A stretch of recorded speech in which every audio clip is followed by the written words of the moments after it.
Hey everyone, welcome on to Branded. This week I want to talk about goals, but in a way that maybe you're not normally thinking of your goals. I was road tripping from Texas to Colorado a few weeks ago, and my road trip jam, I guess you could call it, was an audiobook.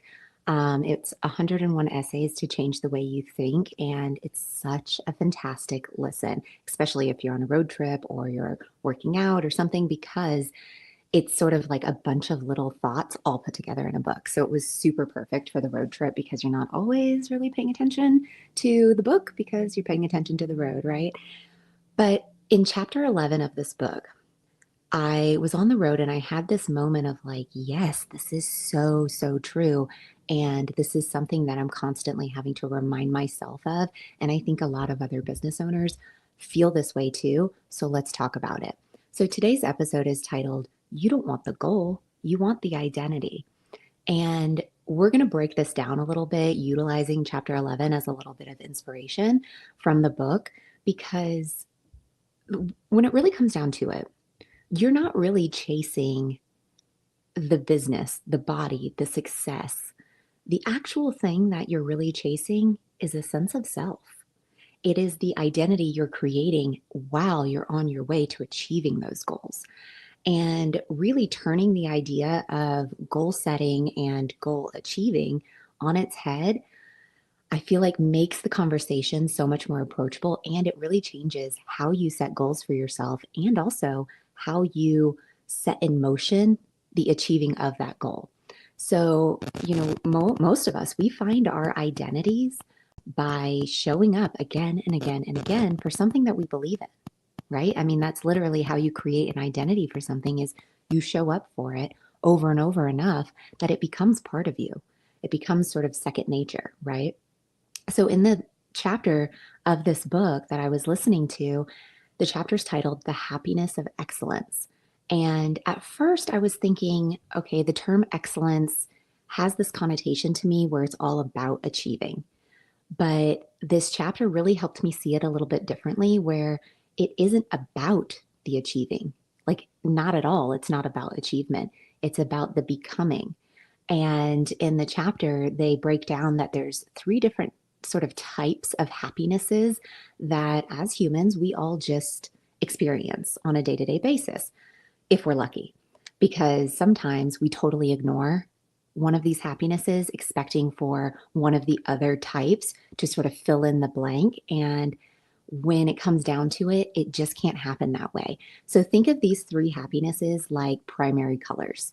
So you've got the happiness of pleasure. This would be something like you make a hot tea at the end of the night and you're savoring it. You can smell the peppermint, you can feel the heat, you can like taste the calm just rushing over you. That's the happiness of pleasure. Now, the way this could spin out and be unhelpful for you is if you decide to dive into constantly seeking pleasure, such as drinking too much or, altering your mind with things that aren't productive for you. And I'm guilty of that as well, right? It's a Friday, you're like, let's have margaritas, right? That's me going hard into the happiness of pleasure.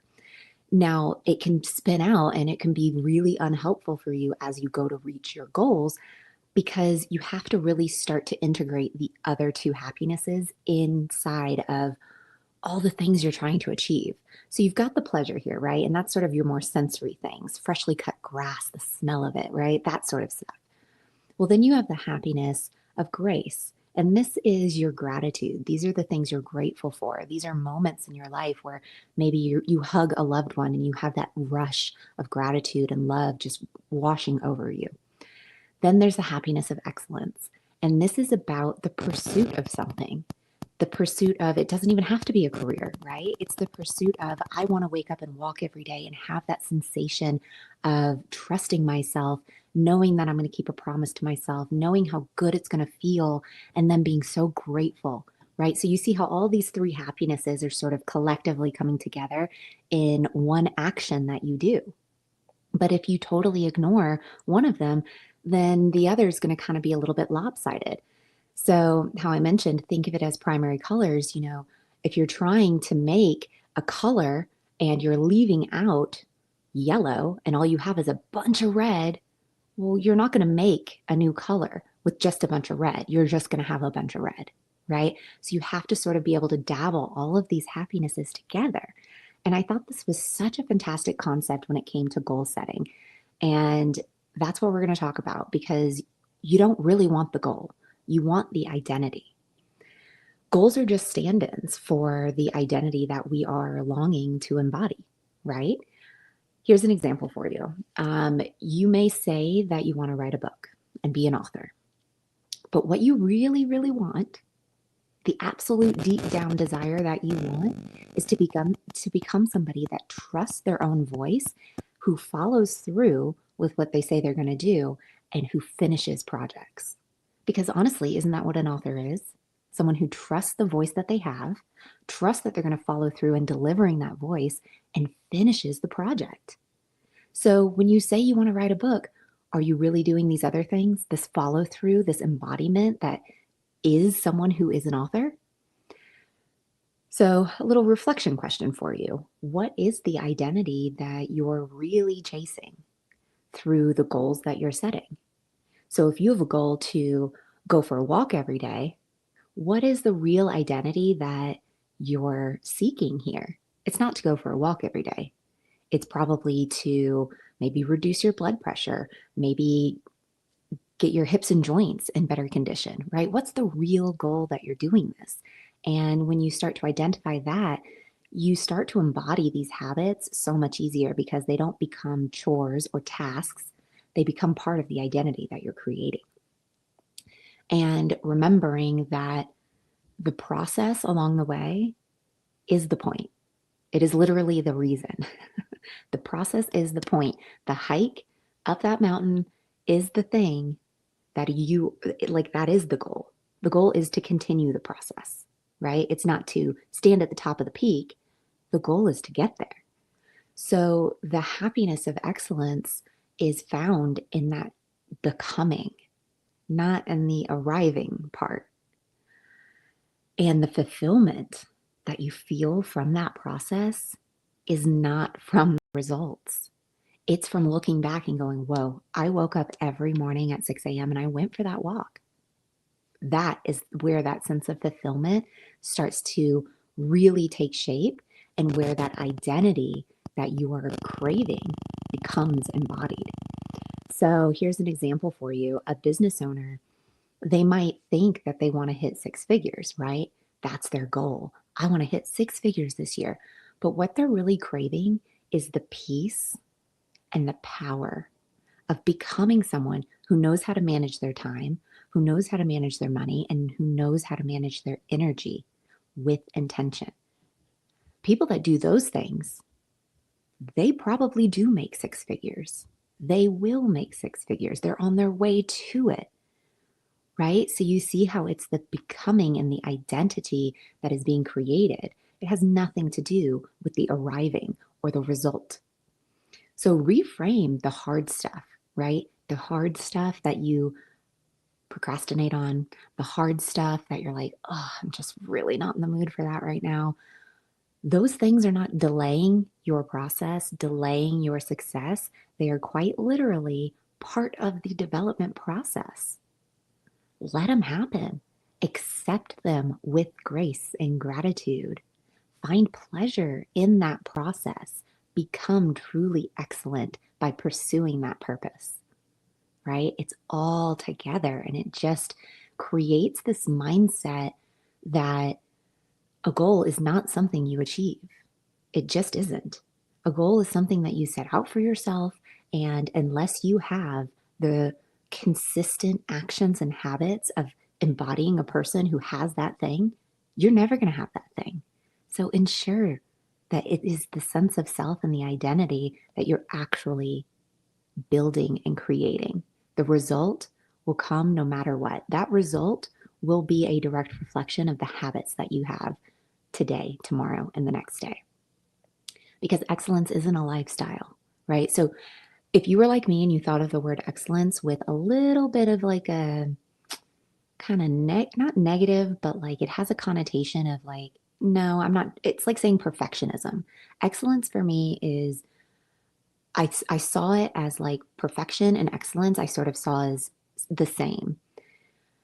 But seeing it a little bit differently as excellence is simply the me pursuing consistently a desired result with intention, that is how you truly become excellent at something. It isn't about being perfect, and it isn't about creating this perfect moment of being excellent at something. Being excellent and pursuing the desires that you have for your life and your business, it becomes a lifestyle. True excellence, like I said, it's not about the perfection of it, it's about the repetition. That's what creates excellence. Have you ever read the book From Good to Great?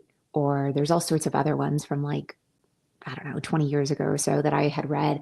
And basically, it's like 10,000 hours makes you an expert at something.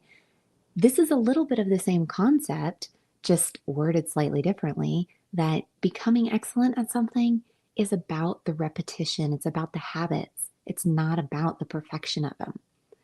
And your self worth is going to grow the more and more you look at your actions and you say, did I do what I said I would? And the answer is yes.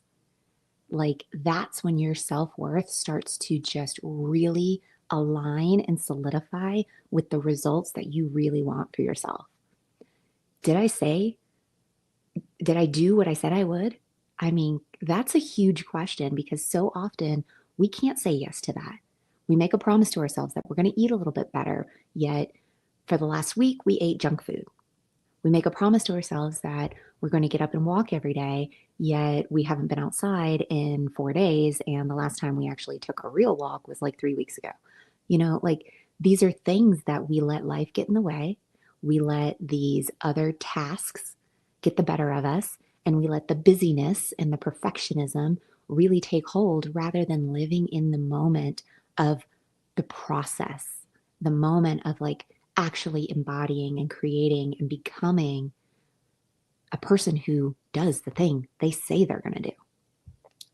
A creative who commits to a daily practice, even when nobody's watching, especially when nobody's watching, is building excellence in real time. So you don't need an audience of people to be excellent at something. Becoming excellent at something is all for you. It's all for you and the goals that you set for yourself. And confidence is not something that you really can manifest. It is earned through aligned actions. If you want to become confident in yourself, knowing you're going to reach the goals you set for yourself, you have to be taking aligned action to be the person that has that result. That is where confidence is derived. You can't just sit around and think, I'm going to be so confident today. Yes, speak positively to yourself, but it is consistent aligned actions that will constantly be building that confidence and that self-worth. When you align with what you want, with how you act, you stop chasing and you start embodying. This process usually doesn't look very glamorous because there aren't usually people clapping for you during this process, right? When you're in that process of like becoming really excellent at something, it is usually you and you alone who has to continue pushing forward. Maybe you have a spouse or somebody who's really giving you a little boost of confidence or self-esteem every so often. That's great if you do. But when it comes to creating your aligned life, the process probably isn't going to look very glamorous, but it gives you something even better than the applause, right, from other onlookers. It gives you peace. It gives you happiness. So here's a couple questions I want you to think about today. What goal are you chasing, like currently, right now? And what identity do you believe that this goal will give you? Now, think about the examples earlier, right? So if you say you've got a goal of becoming an author, what identity do you believe that becoming an author is going to give you? Is it going to give you a sense of responsibility, a sense of discipline, a sense of creativity, right? What is your purpose behind this? And what identity are you really going to be embodying in order to become that goal, reach that goal? Also, ask yourself, what part of my current becoming process could I learn to love more? Because the process is the whole point. And if you don't love the process, it's not very likely you're going to get to the result. Because if you're only shooting for an outcome and you're not actually loving the many little successes you find along the way, the many little mistakes you find along the way, if you don't love the process, it is very unlikely you will get to the result. So ask yourself, what part of my current process could I learn to love a little more? Because this is where that happiness of excellence really starts to solidify and come to life for you. If you want to hear this chapter, I mean, it's like 5 minutes long, this chapter, but the whole book is so good. If you go to Audible, it's 101 Essays to Change the Way You Think by Brianna Wiest. Really, really good. There's so many little golden nuggets to take out of that Audible. But today's episode was inspired by chapter 11 particularly, and I thought that it was such a great way to see goals a little differently.